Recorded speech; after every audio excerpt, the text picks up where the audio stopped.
And thinking back, I remember how small he was. I guess he was just about 5'7", 5'7.5", but he had a voice of a giant. You know, he sounded like he was 8 feet tall. And how Dr. Nathan alluded to earlier about nonviolence, I had a personal experience with Reverend King.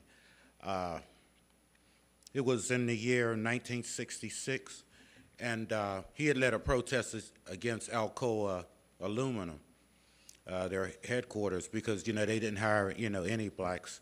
I don't even think they even had black janitors.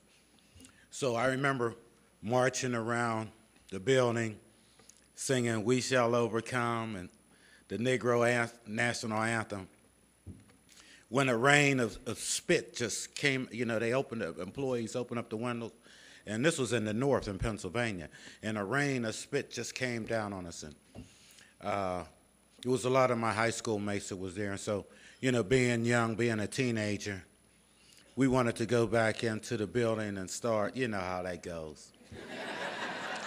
And I remember Reverend King, pleading with us not to go in the building, almost to the point of crying.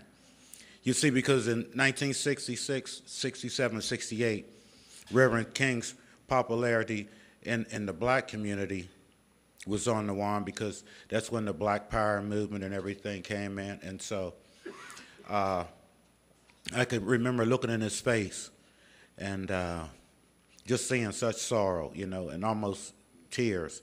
And I remember as being a teenager amongst my friends, and how, we, called him names, Uncle Tom. And when I knew him, ever since I was a child, for years. And I remember going away from that demonstration, and how bad I felt. And about a year later, I remember coming home from school, and I heard that Reverend King had been assassinated. And then I wish, at that moment that I took my words back, how a man that would preach nonviolence could be killed in such a cowardly way. How we've lost so many great leaders by cowardly acts. And I was just thinking, what would Reverend King say now? What would he be doing now? One facet of Reverend King that's really not been brought out much is Reverend King was opposed to war, any war. Vietnam was raging at the time.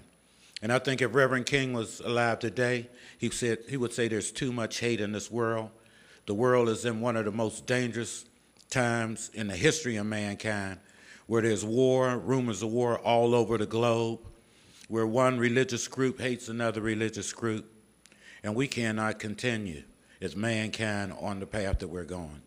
And I could see Reverend King leading demonstrations against the war in Afghanistan, in Iraq, and the hatreds that's built up against, them, and the hatred that they feel toward us. And I could see Reverend King going to meet face to face with bin Laden. So the question I gotta ask, that I ask myself and I ask each of you, where are the peacemakers? Where are the voices for peace? Where are the voices for love? When was the last time you ever heard a politician mention the word love? Ladies and gentlemen, we are in dangerous times. And unless we wake up, there'll be no winner, and we'll all lose. I was going to do an original selection, but on the way out here, on my latest CD, I did a CD of Michael Jackson's songs. I thought he was one of the greatest artists and performers in our time. And I think this is appropriate for this day and age. And it's what we can do. It's a little tune called Man in the Mirror. Number 10.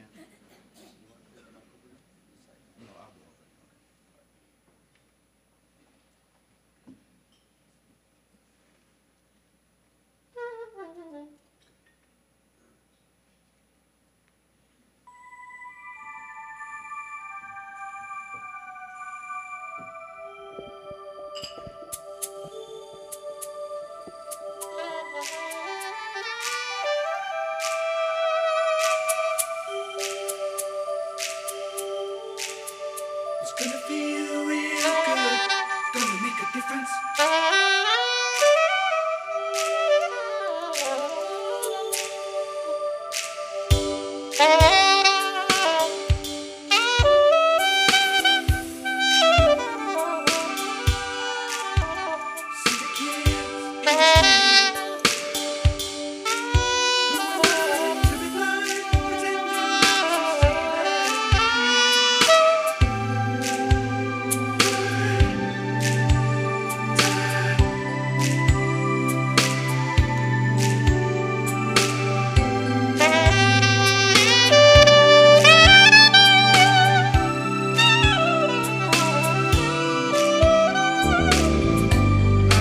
Looking at the man in the mirror, I'm asking him to change his ways.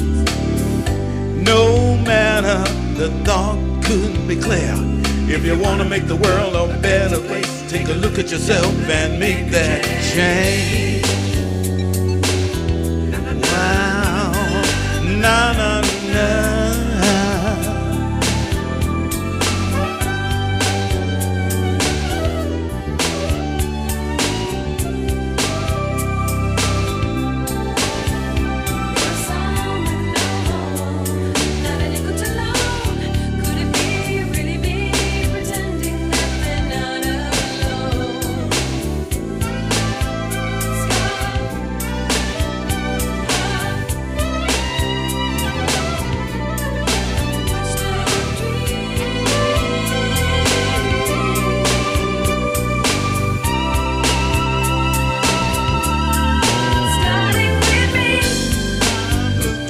At the man in the mirror, I'm asking him to change his ways.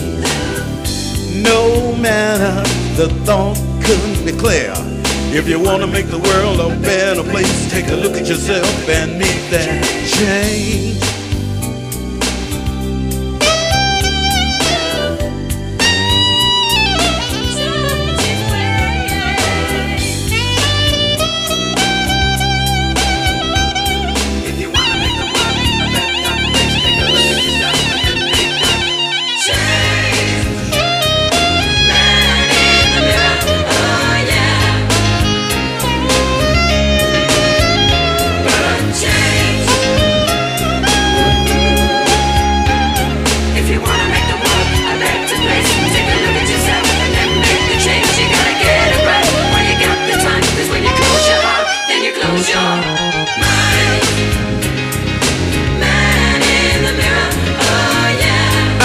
Asking him to change his ways.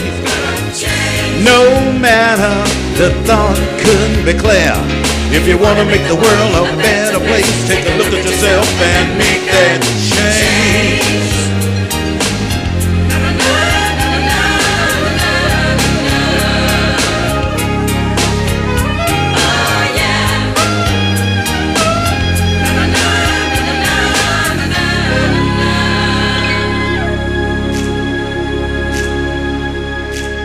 Gonna make that change. I'm gonna be a better man tomorrow than I am today. I'm gonna learn to love people in faraway lands that I don't even know about. I'm gonna love in Pakistan. I'm gonna love in India. I'm gonna love in Africa. I'm gonna love in Russia. I'm gonna love